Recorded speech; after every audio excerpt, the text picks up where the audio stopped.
O que nos faz um não é a babação de ovo em cima de ninguém. O que nos faz um não é a ligação pegajosa e humana das pessoas que querem ter gente debaixo das suas asas. O que nos torna corpo não é a dependência de homens que não fizeram nada por nós, a não ser o sangue de Cristo que nos salvou. E é por isso que nós somos um. E é por isso que nós somos igreja, porque um amor superior, maior, maravilhoso nos amou primeiro. E não levou em conta tudo que nós éramos e todo o nosso pecado e morreu por nós. Você está assistindo ao canal Palavra Pura e Simples. Aqui, você vai ouvir a mensagem do Evangelho de Cristo de forma fiel e verdadeira. Mensagens com o pastor Zé Bruno, da Igreja Casa da Rocha.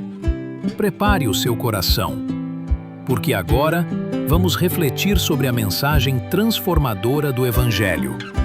Antes de começarmos, curta este vídeo, inscreva-se no canal e compartilhe esta mensagem, para que mais pessoas sejam alcançadas pela Palavra de Deus. Romanos capítulo 8, verso 31 ao verso 39.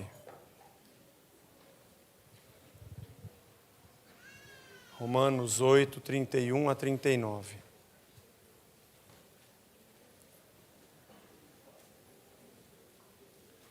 Que diremos, pois, à vista destas coisas?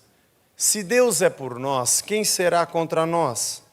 Aquele que não poupou o seu próprio filho, antes, por todos nós o entregou, porventura, não nos dará graciosamente com ele todas as coisas? Quem intentará acusação contra os eleitos de Deus? É Deus quem os justifica. Quem os condenará? É Cristo Jesus quem morreu, ou antes quem ressuscitou, o qual está à direita de Deus e também intercede por nós. Quem nos separará do amor de Cristo? Será tribulação, ou angústia, ou perseguição, ou fome, ou nudez, ou perigo, ou espada? Como está escrito, por amor de ti somos entregues à morte o dia todo, fomos considerados como ovelhas para o matadouro. Em todas estas coisas, porém, somos mais que vencedores por meio daquele que nos amou. Porque eu estou bem certo que nem a morte, nem a vida, nem os anjos, nem os principados, nem as coisas do presente, nem do porvir, nem os poderes, nem a altura, nem a profundidade, nem qualquer outra criatura poderá separar-nos do amor de Deus que está em Cristo Jesus, nosso Senhor. Pai, nos abençoa, fala ao nosso coração. Nós queremos nesta noite celebrar, meu Deus, a morte e a ressurreição de Cristo, a nossa vitória, a nossa salvação, e sermos alimentados na Tua Palavra, em nome de Jesus, amém. Amém. Vamos nos sentar. Vamos lá.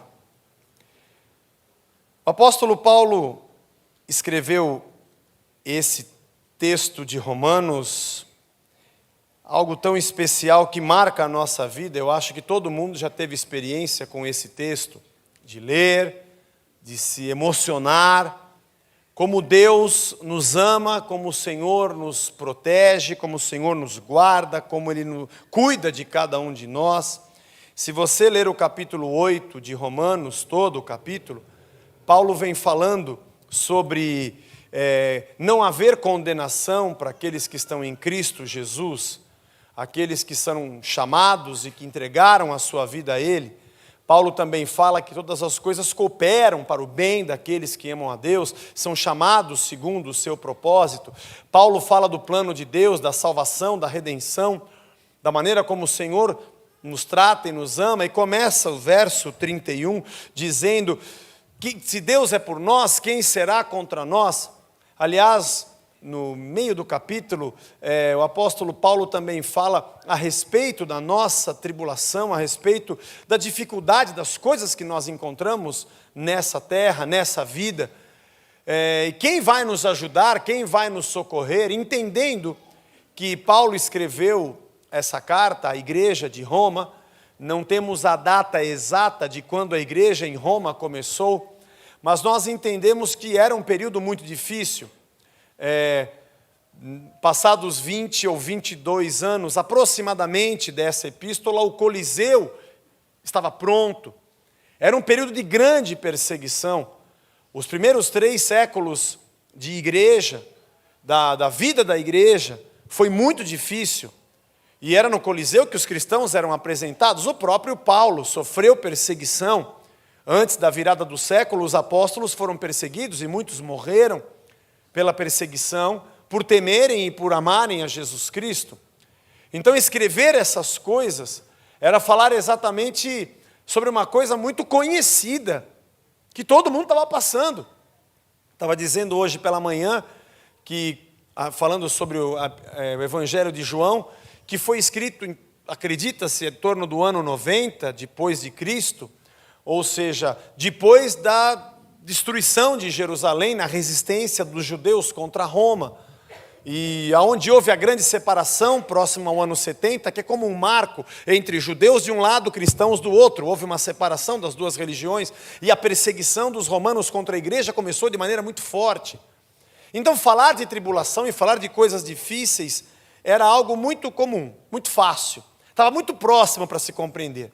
Eu chamei esse pequeno estudo de o que me separa do amor de Deus? O que me deixa longe desse amor? Já que nós sabemos que Deus nos amou, como diz 1 João, Ele nos amou primeiro, por isso nós o amamos, por isso nós colocamos a nossa vida nas mãos de Deus. E quando Paulo fala de cristianismo, também é alguém que fala com propriedade, de alguém que realmente padeceu e sofreu muito na perseguição da igreja. O amor de Deus a gente nunca vai conseguir compreender, nós nunca vamos conseguir entender quais as motivações, o que levou Deus a nos criar, ver o nosso pecado, preparar a nossa redenção, morrer no nosso lugar e voltar para nos buscar e fazer de nós pessoas dele. E ainda dizer, como eu preguei hoje pela manhã, depois você ouve, vou preparar-vos lugar para que onde eu esteja, estejais vós também. Senhor, o Senhor cria, a gente peca, dá errado, morre por nós, a gente é cabeçudo, demora para acreditar, ainda perdoa quando a gente peca, prepara o lugar, vem e busca e fala, quero que vocês estejam comigo. Eu não queria estar comigo. Aliás, se qualquer um de nós aqui fôssemos Deus, nós não faríamos isso. Pelo contrário, nós íamos falar, meu, você não quer, nós somos muito menos pacientes do que isso, você não quer, ter logo, meu, tchau e benção, próximo. Mas Deus nos ama ao extremo, da maneira que a gente nunca vai entender. Nós somos ligados a Ele pelo sangue. Somos ligados ao Senhor pelo derramar do sangue do seu próprio Filho que nos comprou, e o preço foi muito alto. Você consegue entender isso? O preço da morte de Cristo por nós, que hoje é uma cerimônia que a gente celebra. É um pedaço de pão e um cálice descartável. Mas que um dia foi uma pessoa sofrendo, derramando o seu sangue, morrendo no nosso lugar como o Cordeiro de Deus, justificando o homem pela sua morte, pelo seu sangue derramado, pela sua ressurreição. Pagou o preço, se fez sacrifício no nosso lugar, porque o pecado era para ter me matado e matado a você. O pecado era para ter nos destruído, mas Ele morreu no nosso lugar. E eu fiquei pensando, nós somos corpo e estamos aqui por causa do sangue.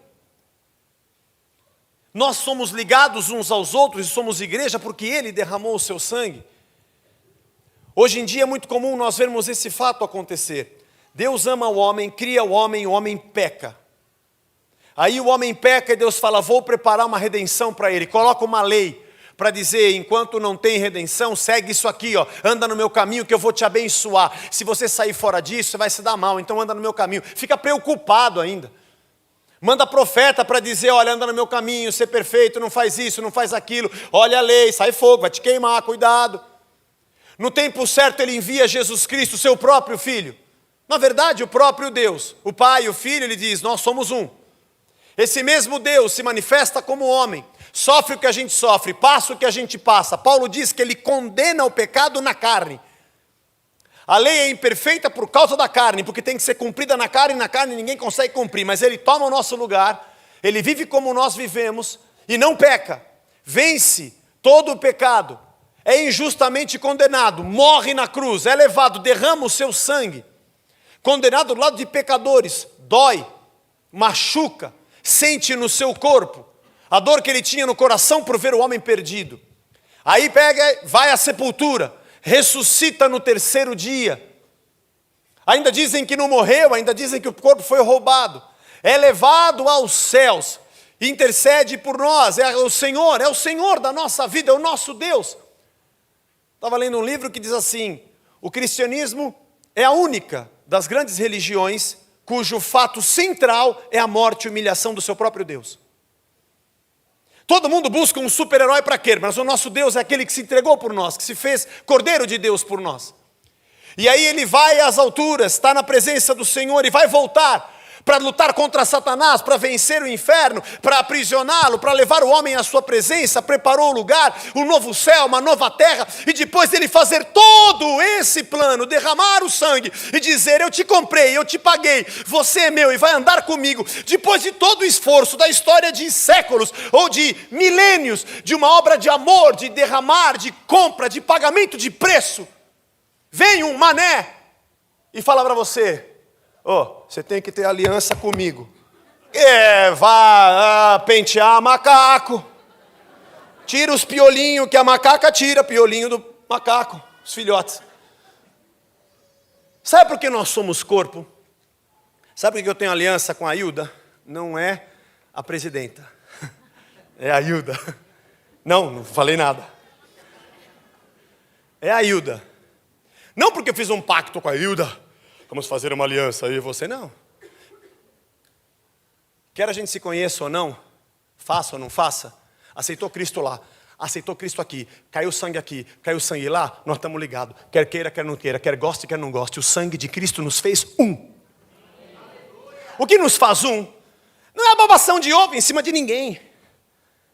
O que nos faz um, não é a ligação pegajosa e humana das pessoas que querem ter gente debaixo das suas asas. O que nos torna corpo não é a dependência de homens que não fizeram nada por nós, a não ser o sangue de Cristo que nos salvou. E é por isso que nós somos um. E é por isso que nós somos igreja, porque um amor superior, maior, maravilhoso nos amou primeiro. E não levou em conta tudo que nós éramos e todo o nosso pecado e morreu por nós. Derramou o sangue, pagou o preço por nós. E nos comprou. Nós não fizemos um pacto com Deus. Foi Deus que derramou o sangue da aliança por nós.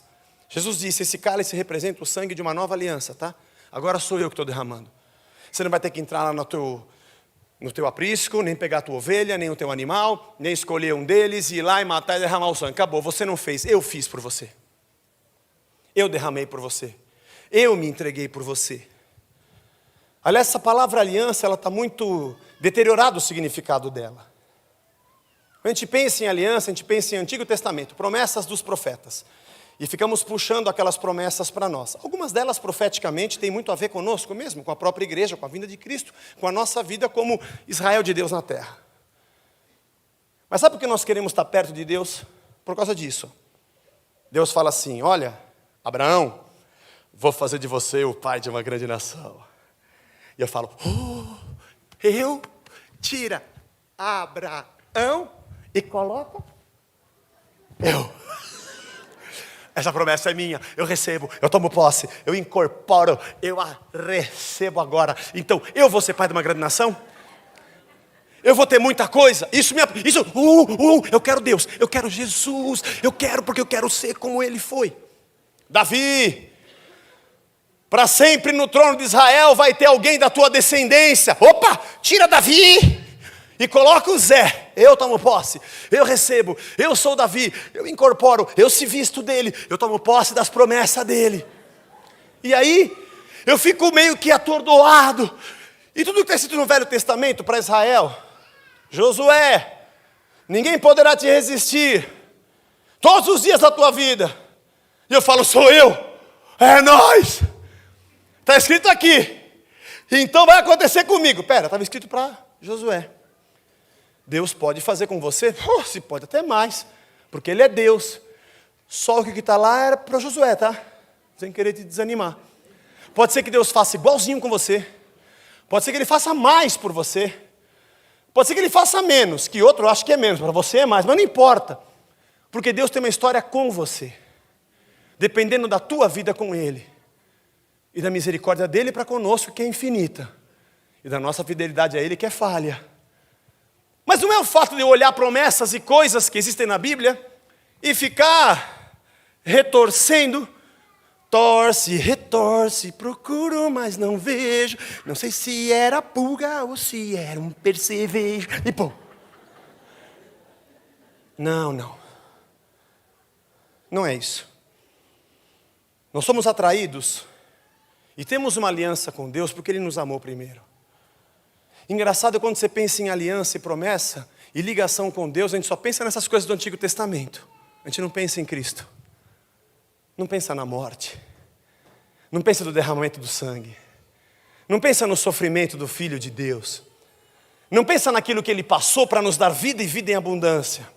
Só pensamos nas coisas que nos atraem materialmente e financeiramente e na nossa honra e orgulho humano, mas não naquilo que Cristo foi e representa para nós. Mas esse é o motivo pelo qual nós estamos aqui, porque Ele nos amou e nós não podemos ser separados desse amor. Eu não quero me demorar muito, eu não preparei uma pregação muito longa, mas olha que interessante. Verso 38 e 39 de Romanos capítulo 8. Paulo diz assim, porque eu estou bem certo, está lá, ó. Vamos por pedaços. Nem a morte, Senhor, estou próximo da morte, meu dia está chegando. Quando minha vida acabar, o que vai ser? Relax. Quando acabar aí, desliga aí, liga cá. Está comigo, eternamente. O senhor tem certeza? Sou eu que criei os céus e a terra, eu que fiz esse negócio, essa lei toda. Pode ficar tranquilo. A morte não te separa, Senhor, e a vida? A vida pode, a minha vida pode separar, Senhor. Oh, meu Deus, o senhor nem sabe como é que é a minha vida. Jesus, tanta coisa errada eu faço, tantas coisas eu já tropecei, pisei na bola. Estou tentando fazer umas coisas boas para ver se o Senhor me recebe. Não. Que posso eu fazer de bom para ganhar a vida eterna? Não tem nenhum bom, só um. É Deus, você não pode fazer nada de bom. Você não pode comprar, te salvei de graça, só precisa de crer e se entregar a mim. É isso que eu quero de você. A vida não vai te separar de mim. Nem a morte vai te separar de mim. Fique tranquilo. Eu te salvei, eu te amei. Eu quero o teu amor, eu quero o teu coração, eu quero a tua entrega na minha presença. Mas você é meu. Senhor, e os anjos? Estão falando que tem uns anjos aí meio bagunçados, que vem, fica tranquilo, quando é angiologia, e que se vem, visita, não visita, sem camisa, com camisa, você usa terno, se você usa prega sem terno, o anjo visita a igreja. Não, a Casa da Rocha não tem anjo, porque não usa terno, e aí vai. Ah, Senhor. Mas tem uma coisa, se eu sei, isso me separa, isso é perigoso, irmão, presta atenção, os principados é fogo, eles é forte. Qual é o principado que tem em tal lugar, em tal bairro? Qual é o principado que tem? Temos que achar, qual é? Vamos vasculhar, vamos fazer então agora a busca da árvore genealógica, onde é que está o principado do Brasil, da liberdade onde nós estamos, e como é que... Não. Eles é forte, Senhor. Não. Se tiver uma campanha, uma corrente, não. O principado não pode te separar do meu amor. Mas sabe que eu não sei fazer a oração específica. Uma oração forte que acerta na testa, no meio dos olhos daquele principado, porque eu não sei nem o nome dele. Parece que é Nosferato ou se é o demônio. Relax. Todos eles estão debaixo do pé ensanguentado de Cristo. Os principados não te separam. E as coisas de hoje, Senhor? As dificuldades que eu tenho hoje? Não. Elas não vão te separar de mim. E as coisas que vão vir? Porque virão, hein, Senhor? A 1000 chegarás, a 2000 não passarás. Eu não sei o que vai vir amanhã, o que vai acontecer comigo, as coisas do futuro. Não. Senhor, e as coisas do passado? Se eu te contar o meu, o negócio é feio, o bagulho é louco demais, Senhor. Meu passado, as coisas do passado, aquilo que eu vivi, sabe como é que é? Eu lancei nas profundezas, diz o Senhor. E quando você se arrependeu dos teus pecados, eu não me lembro mais. Eles não vão te separar de mim. E os poderes, Senhor? Os poderes que tem nessa terra, as forças, as flechas que passam sobre a nossa cabeça e os trabalhos que preparam. Esse trabalho que eles fazem não tem feriado, é trabalho o tempo inteiro. Não tem, trabalho espiritual não tem feriado. Então eles vão me separar? Não. A altura? Não. Eu tenho que ir no vale, eu tenho que ir no monte. Não, vai chegar o dia que nem no vale, nem no monte, nem naquele monte, nem no outro monte. Deus está procurando adoradores em espírito e em verdade. Esquece o monte. E a profundidade? Estou lá no fundo. O senhor ouve assim? Ouço, não separa. E outra criatura? Seres extraterrestres. Criaturas que aparecem. Eu vi um filme, Senhor, você não acredita. O senhor viu? Deus não entra no cinema, não deve ter visto. Quando eu era adolescente, uma vez na igreja eu ouvi isso. Quando você vai no cinema, tinha o Cine Anchieta, lá na Silva Bueno. Agora não existe mais, é Lojas Marisa, sei lá. E eu não lembro quem que era a pessoa que estava ministrando e pregando para os adolescentes. Falou assim, quando você vai no cinema, você entra, mas Jesus fica na porta. E é engraçado que minha cabeça só funciona compartimentada. Eu quero explicação para tudo. Eu acho que é o jeito de cada um, né? Cada um tem o seu transtorno obsessivo, compulsivo. E o meu é compulsório, eu tenho dívida paga. Bom, aí o que aconteceu? Eu ficava, e lá tinha assim, quando você entrava, quem foi no Cine Anchieta, você entrava, logo tinha bilheteria do lado esquerdo, depois você entrava, tinha um balcãozinho assim, que vendia bala, não sei o que, do lado direito, subia umas escadinhas, tinha um outro patamar, com corrimão assim, um outro, ficava lá o lanterninho, o pessoal dando... E eu pensava, ele fica onde? Será que ele fica na bilheteria? Ele fica na calçada? Ou ele fica junto com o pessoal da bala? Roda, roda, roda o baleiro, atenção, quando o baleiro parar, põe a mão, pega a bala mais gostosa do planeta, não deixe que a sorte se intrometa, bala de leite kids, quando o baleiro para. Será que ele fica no baleiro? Ou ele fica junto com o cara que fica ali, porque Jesus está na porta com ele, corta aí. Ele fica na porta. O que me separa? Quando o sangue de Cristo foi derramado, e Ele te comprou com preço, nenhuma outra criatura e nada pode nos separar do amor de Deus que está em Cristo. Porque isso é graça, não foi a minha escolha. Eu posso negá-lo e dizer, não quero mais Jesus na minha vida. Mas você não pode negar uma outra coisa, a existência desse amor por cada um de nós. Isso você não pode negar. A existência do derramar desse sangue que nos comprou e nos fez um. E da parte de Deus está tudo tão certo, tudo tão maravilhoso. Senhor, então nada me separa. Essas coisas que eu estou vendo, as coisas do passado, as coisas do porvir, não vão. Os poderes, não, nem altura, nem profundidade. As minhas dificuldades, a minha falta de dinheiro. O dia que eu tropeço e peco, não, nada vai te separar. Eu não pude ir na igreja, relax. Eu não fui até o fim da campanha, eu quebrei a corrente, tem maldição. Não, fica tranquilo. Nem eu pude ir na corrente, também não vou, eu fui em outro lugar. É tanta coisa que a gente acha que Deus vai estar ou Deus não vai estar. E a graça, o favor imerecido, o dom gratuito de Deus para nós nos fez igreja. O amor de Deus nos tornou salvos. Nos fez ligados como sangue, pelo sangue. E se nós perguntarmos, Senhor, o que me separa do teu amor? A resposta desse texto, que eu não li inteiro de propósito, Paulo diz, da parte de Deus, nada. Deus dizendo assim, da minha parte, nada. Tua dificuldade, tua luta, teu pecado eu perdoo se você se arrepender. Tua dificuldade eu te assisto, eu estou com você, não se preocupe com o principado, potestade, relax, meu. A aliança é minha com você. Não é com gente, não é com homem, não é com nada, é comigo. Porque eu derramei o sangue por você. O que nos separa do amor de Deus? É que eu pulei uns versículos. É que esse daqui diz respeito às coisas que existem na vida e que Deus poderia se separar de nós. Sabe como é que é? Deus se separou de nós. Deus é o sujeito. Se separou é o verbo transitivo indireto. De nós, como tem preposição, é o objeto indireto. Não é isso? Alguém professor de português? Obrigado. Ainda lembro. Quem é a ação? Deus. Quem é o ator, o sujeito? Deus. Ele se separa de nós? Não. Não, porque nada pode me separar do amor de Deus. Inverte a frase agora. Nós nos separamos de Deus. Verso 35. Quem nos separará do amor de Cristo? Agora vem pergunta para nós. Porque quando eu perguntei para Deus, essas coisas que me separam, Senhor, pequei, meu passado, o monte, o vale, Não, tranquilo. Da minha parte não tem problema. Agora deixa eu te perguntar, Zé, se isso te separa do meu amor. Porque a tribulação não é comigo, a tribulação é com você. A gente se emociona com esse texto, mas a parte de Deus é metade, a outra metade é nossa. A outra metade não é Deus que responde para mim, sou eu que respondo para Ele. A tribulação, Zé, será que te separa de mim?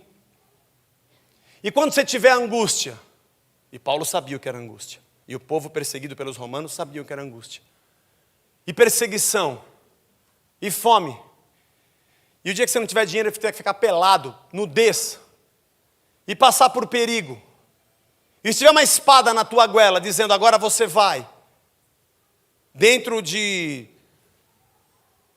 uma arena, com animais para te matar, por um versículo, por amor de ti somos entregues à morte o dia todo, fomos considerados como ovelhas para o matadouro, é assim, só que Paulo diz, mas em todas estas coisas, porém, essa é a resposta, não, Senhor. Se vier tribulação, fome, espada, perigo, nudez, se vierem coisas contra mim, eu vou dizer que eu sou mais do que vencedor por Cristo Jesus. Da minha parte eu também não vou quebrar. Quebrar aliança não é você sair da casa da rocha e eu ficar triste com você porque você saiu debaixo da minha Zetaflex. Não é isso não, gente. Eu repito com as letras maiúsculas, isso é baboseira.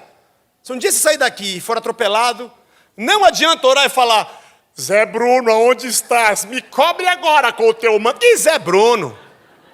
Quem te cobre é o sangue de Jesus Cristo, que foi derramado de graça, e eu e você não podemos pagar. E eu e você não conseguimos recompensar, porque não tem como. Ele fez isso por nós, gratuitamente. O que nós vamos responder para Deus?